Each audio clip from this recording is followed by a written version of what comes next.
நேற்றைக்கு மதுரைக்கு வந்து பிரச்சாரத்தில் ஈடுபட்ட மரியாதைக்குரிய வானதி சீனிவாசன் அவர்கள் மதுரை எம்பி வெங்கடேசன் தர்மியை போல கேள்வி கேட்டுக்கொண்டே இருப்பவர், அவரையா மீண்டும் எம்பியாக தேர்வு செய்ய போகிறீர்கள் என்று கேள்வி கேட்டிருக்கிறார். மரியாதைக்குரிய வானதி சீனிவாசன் அவர்களே, இந்த தர்மியின் பக்கம்தான் இறைவனே நின்றான் என்பதுதான் மதுரையினுடைய வரலாறு.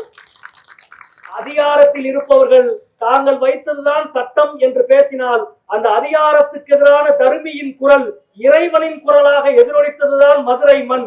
எனவே அதிகாரத்தை கேள்வி கேட்கிற இடத்தை மதுரை ஒருபோதும் விட்டு தராது. இது மதுரையின் குரல், தமிழகத்தின் குரல், தாய் தமிழின் குரல் என்பதை தெரிவித்துக் கொண்டு இந்த நல்ல நேரத்தில் பாசிச பாஜக ஆட்சி அகற்றப்பட்டு இந்தியா கூட்டணியினுடைய நல்லாட்சி தொடர்ந்திட நீங்கள் அத்தனை பேரும் சு வெங்கடேசன் ஆகிய எனக்கு அறிவால் சுத்திய நட்சத்திர சின்னத்தில் வாக்களியுங்கள் வாக்களியுங்கள் என்று அன்போடு கேட்டு விடைபெறுகிறேன். நன்றி, வணக்கம்.